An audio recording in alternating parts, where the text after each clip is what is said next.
quando a gente olha para a Bíblia Sagrada e vê no livro do Êxodo, capítulo 12, que Deus instituiu a Páscoa para o povo de Israel na última praga. Na última praga da libertação do povo de Israel, foi estabelecido a Páscoa, para que ficasse no memorial daquela nação perpetuamente, para que ninguém se esquecesse. E depois ela entrou para dentro da história da igreja, e nós hoje temos Jesus Cristo como Cordeiro Pascual, aquele que foi imolado, morreu e ao terceiro dia ressuscitou. Só que nós olhamos para a história do povo de Israel, a gente percebe que haveria ali um pano de fundo, uma alusão daquilo que Jesus iria fazer por nós. Quando a gente olha que a ordem era para escolher um cordeiro macho de 1 ano, sem defeito, bonito, o mais bonito do rebanho. Se alguém fosse comprar, ele tinha que fazer escolha. Não poderia ser manco da orelha com bicho, não. Tudo isso já apontava para a perfeição de Jesus Cristo. Detalhe, tinha que ter comunhão. Se a família fosse pequena, podia chamar o vizinho ao lado e os juntos cozinhar assado, melhor dizendo, aquele cordeiro, para que eles comessem, representando a comunhão e a saída do povo daquele lugar. Só que o sangue era para ser despejado numa bacia e passado dos umbrais das portas, para que o anjo da morte, ao passar a meia-noite, em cada casa que obedeceu, que teve comunhão, que tinha o sangue do cordeiro, por isso que fala passagem, né? Pular por cima, pular acima da marca, passar por cima. Páscoa significa isso. Então a gente vai estudar e fica surpreso. Por que Deus deixou na última praga? Porque infelizmente para uns teve livramento e para outros teve morte. Foi o dia que o Egito mais lamentou na história, irmãos. Os primogênitos dos filhos dos homens, dos filhos dos animais, todos vieram a óbito. Deus desceu e cumpriu o que ele falou, que ele ia visitar com morte aquela nação. Inclusive, ele ia desmascarar os deuses do Egito. Está lá no texto de Êxodo, capítulo 12. Então a gente percebe que para o seu povo, Deus tem uma saída. Para o seu povo, Deus tem uma ordenança. E a ordenança era que fizesse o sacrifício, comesse cozido, separasse lá o sangue, marcasse os umbrais da casa, para que quando o anjo da morte descesse e ele visse o sangue, ele pulasse. Opa, aqui não posso entrar. Tem a marca do sangue do cordeiro. Então a Páscoa, ela tem essa mensagem, né? Pular por cima, pular além da marca. Ou seja, alguém que ia morrer não vai morrer porque tem a marca do sangue do cordeiro. Então trouxe vida. Para alguns a vida aconteceu, infelizmente para aquele país, muita morte. Imagina os irmãos, um país inteiro lamentar, irmãos. O Egito era a maior potência da época. Era um povo numeroso. Era uma nação fortificada, poderosa, que somente Deus, com a sua mão poderosa, quem está me ouvindo, tinha a capacidade de tirar Israel de lá. O Egito não havia conhecido derrota nas suas guerras militares. Eles eram um excelente exército, poderoso, como se fosse hoje os Estados Unidos, China, por exemplo, potência mundial, muito difícil de ser vencido. Mas Deus, através da sua ordenança e do seu poder, foi mostrando que quem manda é Ele, quem tem poder é Ele, que Ele ia tirar o seu povo de lá com a sua mão forte e poderosa, marcando e deixando ali o maior símbolo que haveria de acontecer no futuro do seu próprio filho morrer e verter o seu sangue na cruz do Calvário e ao terceiro dia ressuscitar e dar salvação de vida eterna para todo aquele que nele crê. Então a gente precisa olhar para isso e não perder essa visão, porque a gente vai aqui no livro de Marcos, onde o nosso irmão presbítero Adriano leu, que vai acontecer perfeitamente tudo que Jesus e a palavra de Deus já avisou que acontecia, porque nós servimos um Deus, irmãos, que Ele avisa o que Ele vai fazer. Deus, Ele avisa o que Ele vai fazer, da forma que Ele vai fazer, e Ele espera obediência para que nós tenhamos vida e vida com abundância. Todo o povo de Israel que obedeceu não chorou a morte dos seus primogênitos. Eles saíram do Egito da escravidão com 430 anos, aproximadamente, desse contexto de escravidão ali dentro, através de obedecer a Deus e um cordeiro que morreu, um sangue que foi espijado nos umbrais. Eles saíram vivos, dando glória a Deus pela libertação. obedecendo a Deus. E a gente vê tudo isso, uma prefiguração daquilo que Jesus ia fazer, porque Jesus é o Cordeiro de Deus que tira o pecado do mundo. Jesus é o Cordeiro Pascual. Ele já foi imolado antes da fundação do mundo, mas precisava acontecer. Na eternidade, como para Deus não tem passado, presente nem futuro, Ele está ao mesmo tempo nesses lugares, e é difícil a gente entender isso com a nossa mente. Deus é aquele que está no passado, no presente e no futuro ao mesmo tempo, e é difícil explicar isso, mas a Bíblia fala que antes da fundação do mundo, o Cordeiro de Deus já havia sido imolado. Então a gente precisa olhar com essa perspectiva de salvação, de esperança, de amor e de fé, porque essa obra já foi feita, realizada, assim como trouxe libertação pela escravidão que o povo de Israel estava, para nós é libertação do pecado, é libertação da condenação eterna, porque o pecado condena, meus irmãos. A Bíblia não fala em Romanos 6:23 que o salário do pecado é a morte, mas o dom gratuito de Deus é a vida eterna. Ali não fala só de uma morte física, porque o santo também morre fisicamente. Ali fala de uma morte física e espiritual e condenatória, porque qualquer indivíduo que morrer fora de Jesus, sem ter a marca do sangue do Cordeiro sobre a sua vida, a ira de Deus vai encontrar ele. Não tem jeito. Inclusive o salmista viu isso, né? No Salmo de número 9, verso 17. Os ímpios serão lançados no inferno e todas as nações que se esquecem de Deus. Quantas pessoas têm se esquecido de Deus? Lembra do chocolate? Mas esquece de Deus. Muitas famílias cristãs também lembram de dar o chocolate para o filho, mas não explica para ele o que é o Cordeiro de Deus que tira o pecado do mundo. Não dá o exemplo para ele vir para a igreja com esperança de salvação no coração. O chocolate, irmão, rapidinho acaba. Pensa num negócio que não tem durabilidade na nossa geladeira, é o chocolate. Toda hora eu vejo alguém abrindo lá em casa. É rápido. Eu mesmo fui umas 2 vezes lá, que a Marisa me deu um ovo lá abençoado, recheadinho. Eu falei, glória a Deus, minha filha, Deus te abençoe. Já está acabando também, viu, Márcio? Não adianta você... está no final.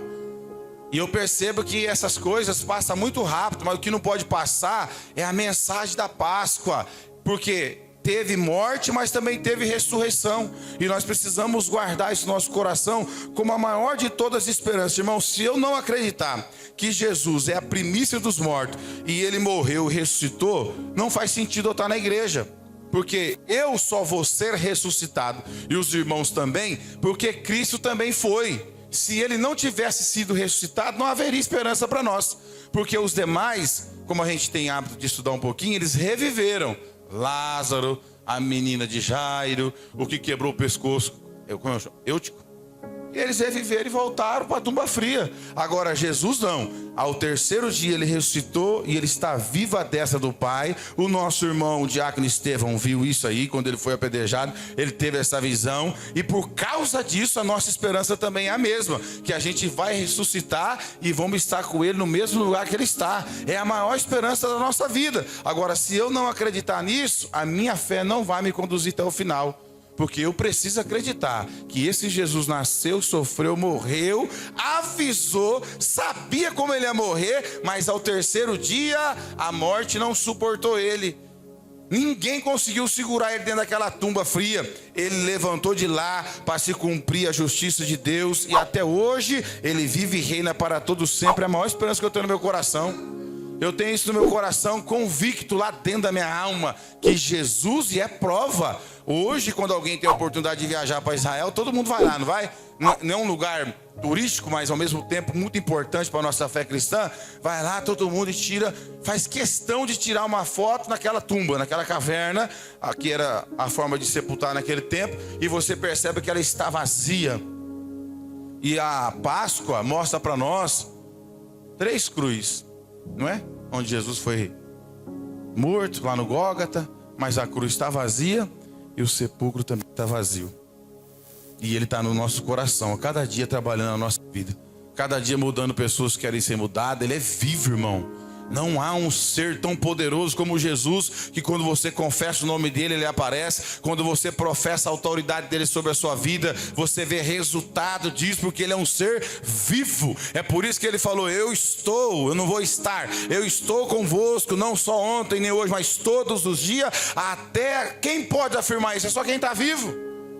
É só quem tem todo o poder. Então, quando eu comecei a meditar nisso hoje, falei: Senhor, nos ajuda a não perder essa esperança de salvação, de valorizar a ressurreição, a passagem, ou seja, a ira de Deus passou pela minha vida, porque Jesus está na minha vida hoje. E quando Deus olha para mim, para você hoje, Ele não vê mais o nosso pecado, embora nós somos pecador, mas nós estamos atrás da cruz de Cristo, buscando uma regeneração, a estatura de um varão perfeito, e a cada dia Deus libera misericórdia na minha e na sua vida, porque está a marca do sangue do Filho dele na minha e na tua vida. Agora, se faltar a marca do sangue que purifica, o sangue que nos redime diante de Deus, aí a ira de Deus vai nos achar. Por isso a gente tem que estar sempre atrás da cruz de Jesus, pedindo a sua bondade, a sua misericórdia, porque Jesus foi o ser que mais demonstrou amor por mim e por você, ao ponto da Bíblia dizer que Ele, na forma de Deus, não quis ser igual a Deus, mas se esvaziou de si mesmo e se fez em forma de servo, e teve aquela morte humilhante que nós vemos, mas ao mesmo tempo não podemos só permitir nos emocionar. Quem assistiu aqui a Paixão de Cristo é forte, a gente chora realmente, mas e daí? O que adianta a pessoa só enxugar umas lágrimas lá durante a cena de um filme e depois voltar para a sua vida de pecado e não se entregar e não entender que aquilo ali é a maior prova de amor que o ser humano pode compreender na sua vida, de um Deus todo-poderoso descer e se humilhar daquela forma e resgatar eu e você do pecado? Irmãos, não tem como. Quando a gente olha para o amor de Cristo, a Bíblia fala que o amor de Cristo nos constrange, porque a gente só faz o que dá errado. Na maioria das vezes a gente decepciona Deus. Eu não sei se é só eu não, mas eu acredito que os irmãos também. A gente decepciona muito o Espírito Santo. A gente decepciona muito a Jesus, decepciona muito a sua palavra, e mesmo assim o amor de Deus nos alcança. A misericórdia de Deus vem ao nosso encontro para nos levantar, para nos fortalecer. E você percebe isso? E parece que é um negócio, quanto mais a gente erra, a gente percebe mais o amor de Deus. A minha vida, algumas vezes eu falei: Senhor, eu errei tanto, eu não podia nem estar no altar, mas eu estou sentindo o seu amor no meu coração. Eu não poderia nem estar falando na igreja nesse tal dia, dependendo da situação que eu fiz, alguma coisa que entristeceu, mas eu percebi o teu amor, a tua graça, querendo me alcançar. Isso me constrange, irmão. Aí a pergunta é: como pode eu e você ficar sem resposta a um Deus tão amoroso como esse? Então, a Páscoa é uma instituição que Deus fez aos judeus, que já prefigurava, fazia alusão daquilo que Jesus ia fazer pela igreja, o Cordeiro vivo, o que tira o pecado do mundo. E quando eu olho aqui esse texto que o nosso irmão leu, chama muito a nossa atenção. Preste atenção para você ver. E é o seguinte, irmão: ninguém é mais que ninguém. Deus alcançou todos pelo amor. A resposta é individual. Não está escrito lá em Romanos 5:8, pois Deus prova o seu amor para conosco, sendo nós, nivelado, pecadores, Cristo Jesus morreu por nós. Alguns dão uma resposta de compromisso, outros só dão uma resposta de emocionalismo e voltam para os seus delitos e pecado. Mas aqueles que permanecem, os seus nomes estão escritos no livro da vida. E Jesus vai vir buscar esse povo, irmão. Autoriza a sua morte e a sua ressurreição. Olha só, Marcos capítulo 16, verso 1. Passado o sábado, Maria Madalena, Maria mãe de Tiago e Salomé compraram aromas para irem embalsamá-lo. E muito cedo no primeiro dia da semana, ao despontar o sol, foram ao túmulo e dizia umas às outras: quem nos removerá a pedra da entrada do túmulo? Irmãos, percebe que Jesus, como a Bíblia mostra, ele sempre teve aqui o ministério das mulheres, cuidando do ministério dele. A gente já viu aqui na Bíblia, fala, outros irmãos comentando, etc., que Jesus, ele era cuidado por essas mulheres, que de uma forma ou de outra, tinha recursos para cuidar dele, não só dele, dos apóstolos também, quem andava com ele não passava fome. De uma certa forma havia um cuidado muito especial por essas mulheres no seu ministério. Então essa ideia de ajudar, de ofertar, porque era uma oferta, Márcio, elas se prontificaram em fazer algo em prol do ministério de Jesus, para não deixar faltar nada, em todos os sentidos. Então a gente sempre percebe que o povo de Deus é cuidado por alguém. Deus sempre levanta alguém para cuidar de pessoas que Ele levantou para fazer sua obra. E a gente percebe que as mulheres tinham essa preocupação, esse zelo e esse amor e essa gratidão. Porque a gente vai ver no texto aqui que tinha uma que era até endemoniada. E não tinha pouco demônio não. Mas a gratidão dela era tamanha que aqui o texto mostra que elas se reuniram aqui, essas mulheres, e compraram. Tiveram que gastar de novo para poder embalsamar o corpo, perfumar e etc. E o verso 2 está assim, ó. E bem cedo, no primeiro dia da semana, ao despertar do sol, foram ao túmulo, bem cedinho, irmão, em torno de 6 horas da manhã, aproximadamente. Você vê crente aqui com disponibilidade de levantar para ter com Jesus, mesmo ainda faltando fé no coração delas aqui, no que diz respeito à ressurreição, porque a preocupação, você pode perceber que era quem é que ia remover a pedra, sendo que Jesus falou e garantiu que ele ia ressuscitar ao terceiro dia. E tem uma coisa que Jesus falou, principalmente na última ceia, ele falou: eu vou morrer, é necessário que o Filho do Homem seja entregue nas mãos dos homens, dos malfeitores, mas ao terceiro dia ele vai ressuscitar. Jesus sempre comunicou aos seus apóstolos e todas as pessoas que ouviam ele que haveria de acontecer esse evento, morte e ressurreição. Mas infelizmente, irmão, nós lutamos muito na nossa vida com a nossa incredulidade. O ser humano, nós aqui ouvindo pregação, etc., tem momentos da nossa vida que a nossa fé fica fraca. Tem momentos que a gente tem dificuldade de acreditar nas coisas tremendas que Deus já revelou na palavra. Como também a Bíblia mostra que tanto aqueles que estavam próximos de Jesus passaram essa dificuldade. Mas não é o fim. A gente tem que continuar esperando e acreditando que o Senhor está no controle de todas as coisas. Então o texto mostra primeiro para você aqui, ó, o verso 3 agora. Dizia umas às outras: quem nos removerá a pedra da entrada do túmulo? Espera lá. Se elas foram comunicar a todos os discípulos que Jesus ia ressuscitar, é um evento espiritual. E nós sabemos que quem removeu essa pedra, segundo a Bíblia em Mateus capítulo 28, assistindo no verso 2, foi um anjo. Um anjo do céu desceu e removeu. Porque acredita que essa pedra aqui, irmão, era pesada. Humanamente falando, mulheres não tinham condições de remover. Algumas toneladas, alguns dizem que era grande. Então era muito difícil, humanamente falando, a pessoa remover. Mas você percebe que a preocupação ainda delas é que ele ia estar lá, morto. Mas não foi isso que ele falou. Ele falou que ao terceiro dia ele ia ressuscitar. Então a gente percebe que pessoas que estavam com Jesus, que foi alcançado pela sua mensagem, pela tua graça, ainda tinha dificuldade de acreditar na ressurreição. Tinha dificuldade de acreditar que ele realmente ao terceiro dia ia se levantar. De quem? De pessoas que tinham intimidade com ele, pessoas que financiavam o seu ministério, que tinham prazer de estar sempre onde ele estava pregando, mas mesmo assim elas aqui de caminho ao cemitério, quem que vai remover a pedra? Ou seja, ele está lá morto ainda. A pedra vai estar lá, mas quem é que vai remover? O que a gente vê aqui? Incredulidade, falta de fé, que acontece infelizmente na nossa vida, de pessoas que ouviu pregação, de pessoas que viu muitos milagres que Jesus realizou, inclusive ele mesmo afirmando que ele haveria de morrer, mas ia ressuscitar. Então, irmão, se tem uma coisa que sempre vai parar no nosso coração, a gente vai ter que lutar, vai ter que orar e pedir ajuda para Deus para vencer, é essa palavra incredulidade. Infelizmente, alguns desafios da nossa vida que Deus vai levar, ou no coletivo, ou no individual, tem hora que vai faltar fé e não é pecado a gente não confessar isso. É pecado você deixar isso te matar, destruir. Mas se você se levantar e falar: Senhor, me ajuda que eu estou com dificuldade de acreditar. Quem nunca falou isso aí nas suas orações? Por exemplo, orar para uma porta abrir, ela não abre. Orar para um filho ser curado, não é curado. Para uma mãe, para um irmão, etc. E você insiste na oração e você vê que está faltando uma confiança. Não é pecado você falar: Senhor, eu estou com falta de fé. Aquela situação ela é tão grave para mim, o diagnóstico é tão terrível, que até o médico falou que não tem cura. As pessoas em volta estão dizendo que não tem jeito.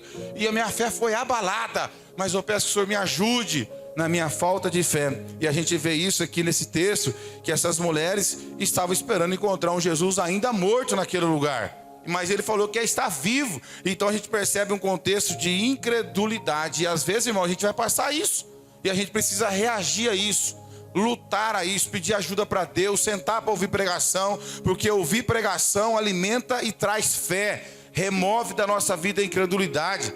Não é feio a gente confessar isso diante de Deus, porque uma coisa é dizer que tem fé e outra coisa de fato ter a fé de verdade. Principalmente, é fácil, Júlio, falar assim, ó, tá com diagnóstico, você passou um vento esse tempo terrível, né? Uma enfermidade com a esposa e todos os pastores, Júlio, Deus é contigo.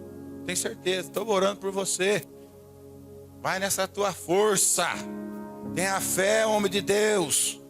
É fácil me reportar para você que está no problema, que está na dificuldade, e falar para você ter essa fé. Mas quando vira para a minha situação, aí eu falei, e agora? Eu falei para o irmão ter fé.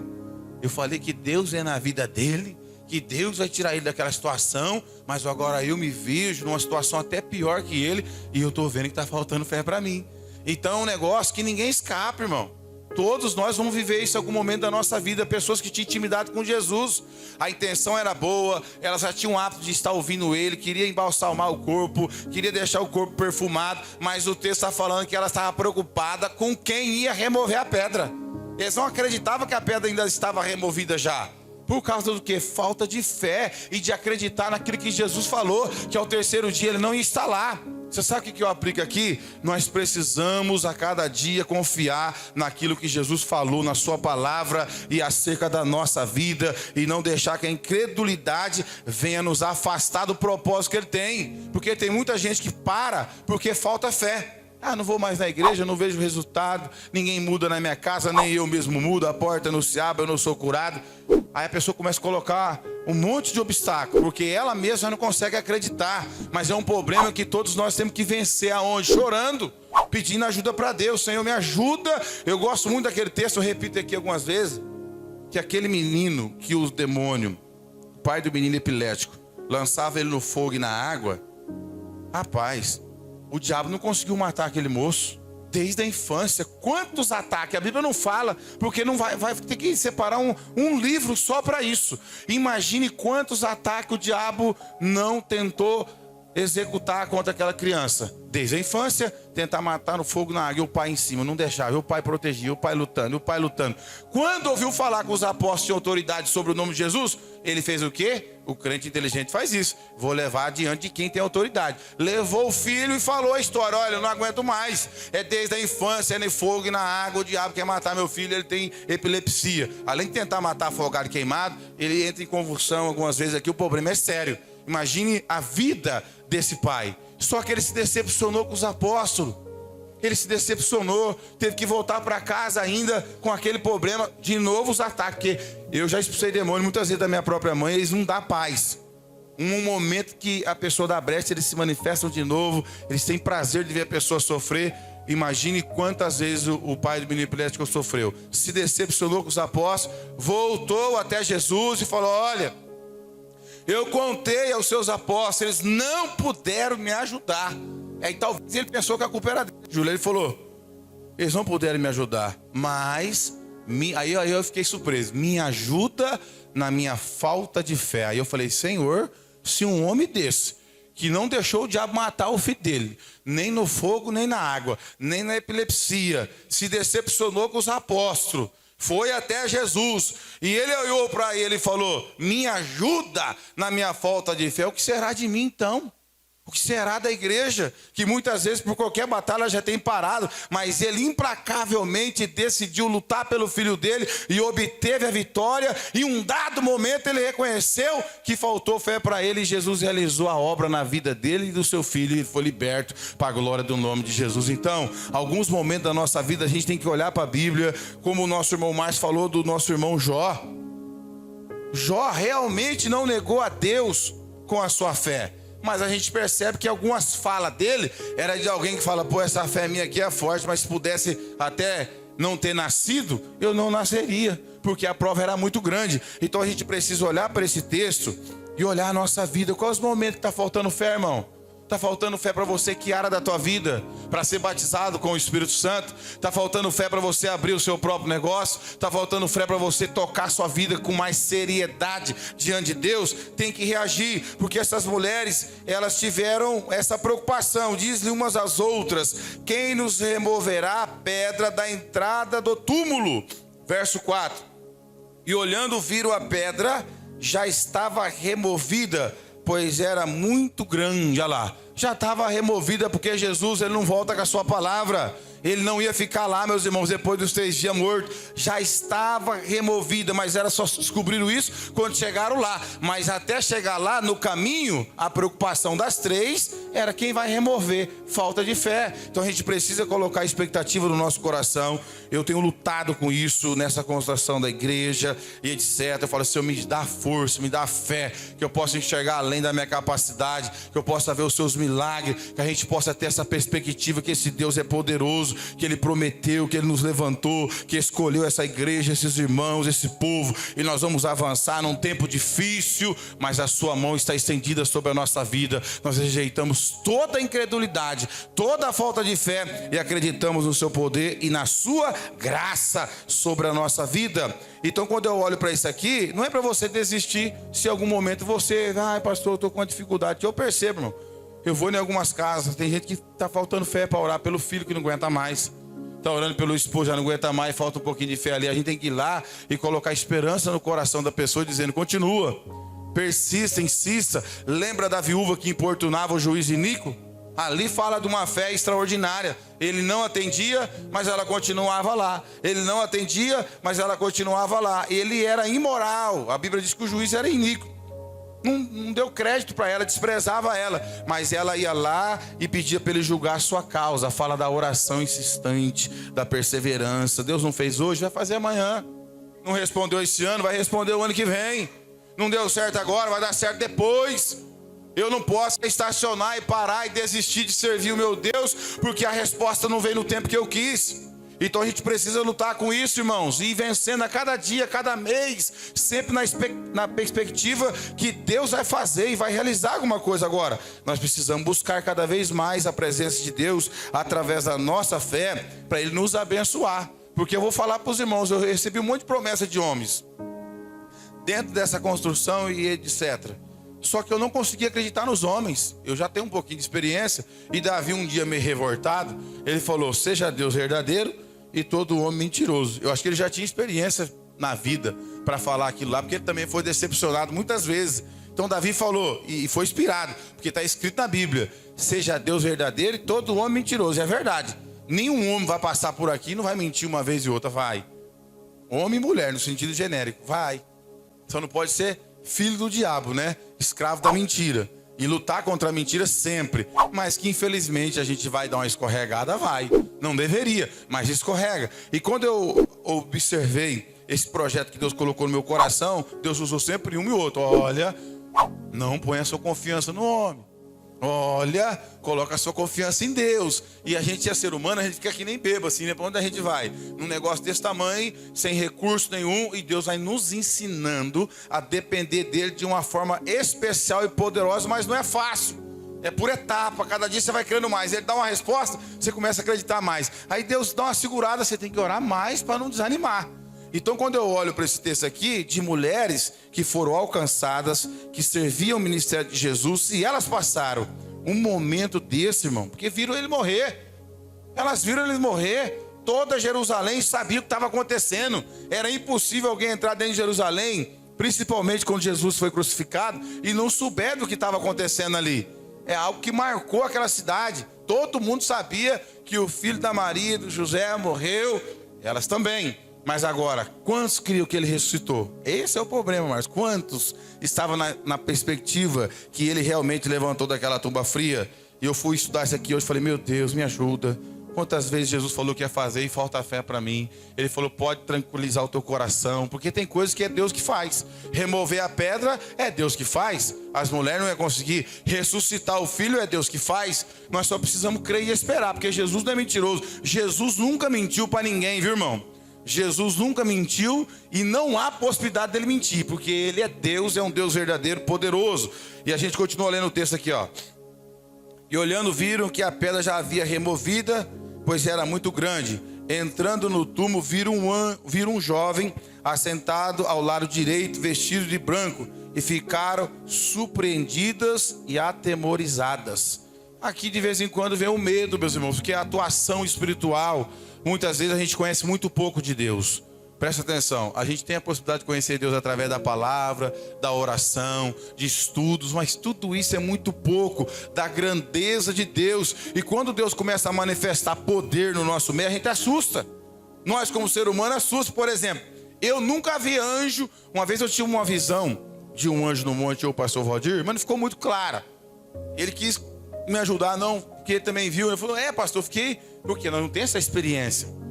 Mas ficou difícil eu compreender da forma que ele compreendeu. E a gente assusta, viu? Por mais que vem do alto, da parte de Deus, a nossa carne, Márcio, o nosso entendimento é muito limitado. Quem está me entendendo? Por mais que Deus falou que vai mandar o anjo, etc., a gente assusta, porque é um ser sobrenatural. E nós estamos aqui com os pezinhos de barra embaixo, a gente dá aquela assustada, é natural. E a gente percebe que depois delas terem visto que a pedra está removida, elas entraram lá, tinha alguém lá. E a Bíblia está falando aqui nessa tradução, um jovem assentado ao lado direito, vestido de branco, e ficaram surpreendidas e atemorizadas. Tem outra tradução que fala um anjo? Não sei se outra tradução fala anjos ou um ser de branco, não tenho certeza, mas a gente percebe que não é uma pessoa comum aqui, que é um ser celestial, que estava atestando a ressurreição de Jesus naquele lugar, mas elas ficaram assustadas, temorizadas. E de vez em quando, meus irmãos, quando Deus começa a revelar, mostrar alguma coisa para nós, e a gente tem o privilégio de ver, até a gente ter experiência, a gente também fica com medo. E esse medo pode impedir o nosso crescimento. Quem está me ouvindo aqui? Não tenha medo de crescer na comunhão do Espírito. Se o Espírito quiser revelar algo, mostrar algo para você, te levar você para o lugar mais profundo, onde no raso a gente não consegue enxergar, porque é assim. Os peixes profundos e grandes não estão no raso. Tem que mergulhar. Você tem que ter coragem de ir no lugar mais fundo. Como Jesus falou, né? Lançai a rede para Pedro, no lugar, nas águas mais profundas. Lá em Lucas fala isso aí. Nas águas mais profundas. E pegaram grandes peixes. Então quando a gente olha essa parte aqui, e elas ficaram surpreendidas e atemorizadas, é pela revelação daquilo que é do alto, daquilo que é celestial. Então a gente precisa cada vez mais buscar a presença de Deus, para que a gente não fique com medo quando Deus começar a fazer, quando Deus começar a revelar, quando a gente começar a contemplar coisas extraordinárias, a gente não ficar atemorizados, sem querer avançar. Porque hoje um dos maiores obstáculos das pessoas sair do raso é o medo de Deus usar, é o medo de Deus mostrar. E se Deus começar a me mostrar isso, pastor, e aquilo, e daí?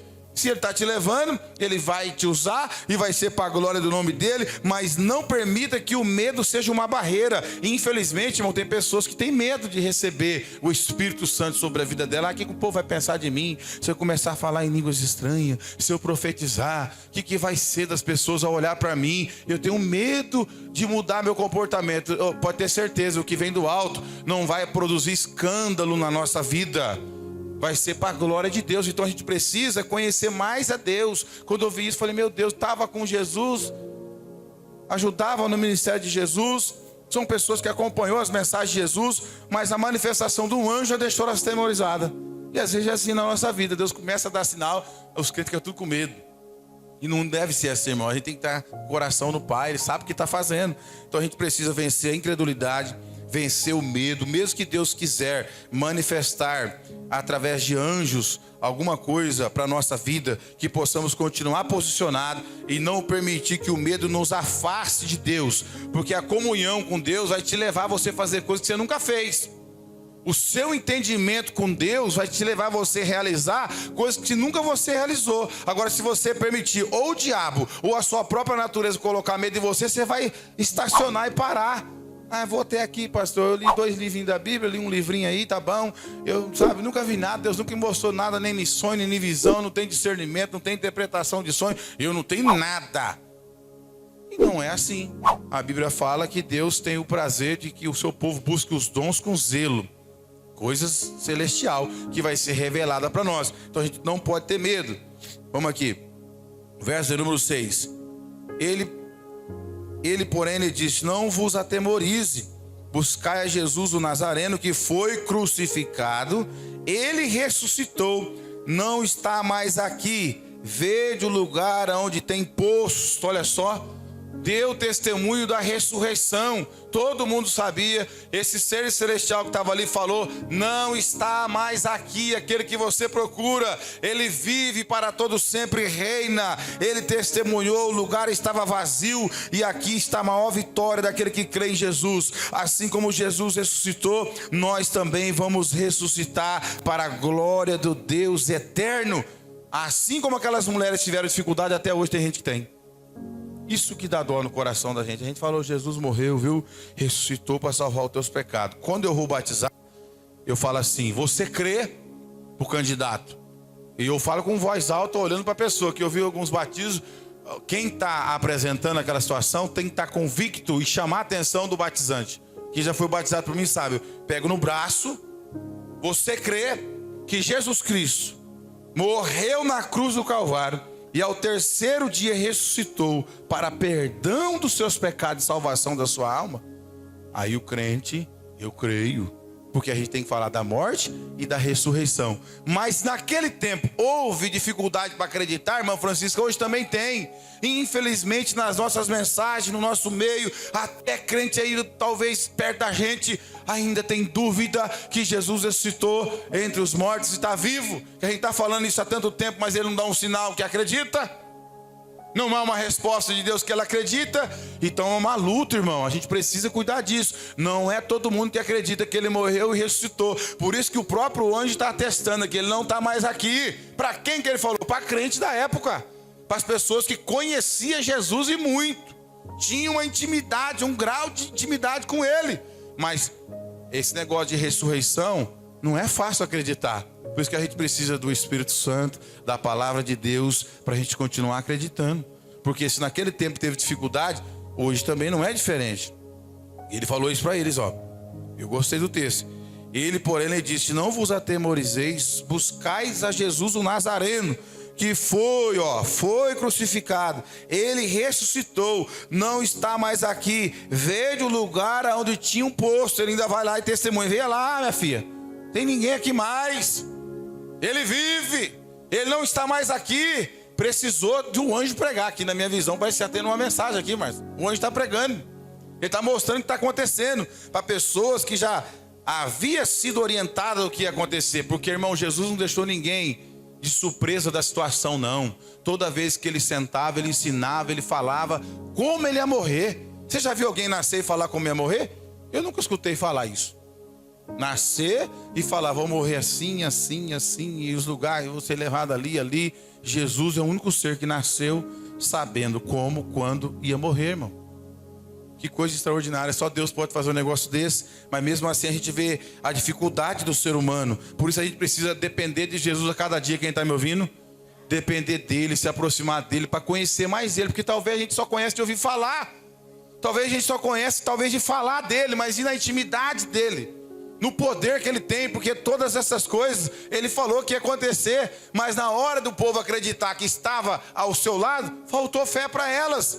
A gente precisa tomar cuidado, não só para elas, que eu vou mostrar aqui para os outros discípulos também. Verso 7: mas ide aos seus discípulos e a Pedro, que ele vai adiante de vós para a Galiléia. Lá o vereis como ele vos disse. Está vendo? Como ele, o anjo está falando. Lá vocês vão ver ele como ele falou para vocês. Ele avisou vocês que ia acontecer isso aqui. Olha o verso 8. E saindo elas, fugiram do sepulcro, porque estavam possuídas de temor e de assombro e de medo. Nada disseram a ninguém. Olha só, irmão, saiu correndo de lá. Saiu correndo. Com medo e assombro, que as coisas espirituais é verdade. Quando Deus começa a revelar alguma coisa para a nossa carne, treme. A nossa carne treme, por isso a gente precisa confiar mais e se envolver mais com esse poder para não se assustar. Como é muito raramente acontece isso, a gente se assusta. Nós não estamos acostumados, né? A gente não está acostumado. Agora, quando você está acostumado com a glória de Deus, você não quer nem anjo. Lembra de Moisés? Moisés tinha tanta intimidade com Deus que a Bíblia fala que ele falava face a face. Era um negócio extraordinário. Quando a gente vê ele subindo no Monte Horebe, fica 40 dias e 40 noites naquele lugar, e ele pede para ver a glória de Deus, e Deus fala: esconde na rocha, na fenda, que eu vou passar, e você vai me ver pelas costas. E tudo treme naquele lugar. A Shekinah de Deus baixa naquele monte de uma forma extraordinária. Ele tinha tanta intimidade com Deus, quando ele desce de lá, o rosto dele brilhava e parecia um rosto de um anjo. Detalhe, quando Deus revoltou com o povo, ele não queria anjo não, irmão. Falou, não, nós aqui tem medo de anjo, né? Moisés nem queria anjo, não. Vou mandar o meu anjo. Não, não me faça sair daqui se a tua presença não for comigo. Gente que tem intimidade, não tinha medo de nada. Gente que tem intimidade, é outro nível. Então a gente precisa buscar isso. Agora vamos aqui. Elas saíram com medo, assustada, um evento difícil mesmo de compreender naquele primeiro momento. Mas olha o verso 9.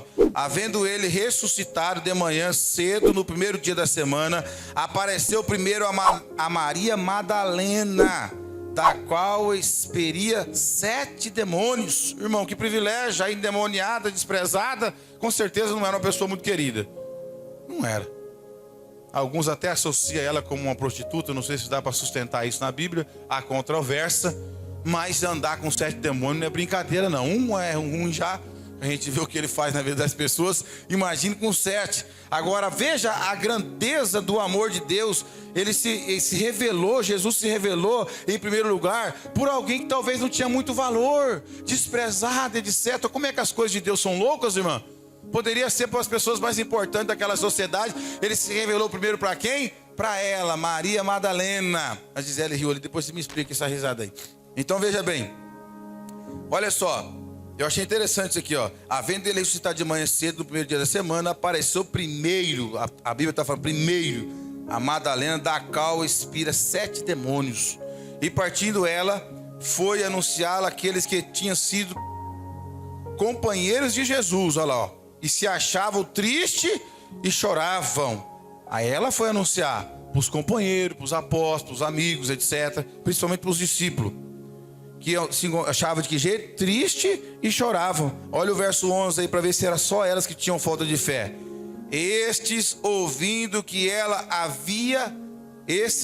vivia e que fora visto por ela, não acreditavam. Tá vendo, irmão? Os apóstolos, os homens de Deus que andavam com Jesus, também não acreditavam. Agora com o testemunho de uma mulher. Eu vi, acabei de encontrar com ele. Ele vive, ele me encontrou e mandou vir aqui falar, em especial a Pedro, etc. Mas a Bíblia está falando que eles também não acreditaram. Então a gente precisa cuidar desse negócio, irmão. Que gente que andava com Jesus, almoçava com ele, andava no barco com ele, pescava com ele, irmão Francisco. Também teve um momento que não acreditou. O que será de mim e de você? Por isso tem que cuidar da fé. Sempre estar ouvindo um louvor, orando, lendo a palavra, bons livros, vindo para a igreja, jejuando, fortalecendo o seu maior patrimônio, que é a sua fé. Você precisa cuidar da sua fé sempre, que a qualquer momento vai surgir situações como essa, que vai pressionar a nossa vida, e a gente precisa confiar nesse Deus. Verso de número 12. 5 minutos a gente acaba. Depois disso manifestou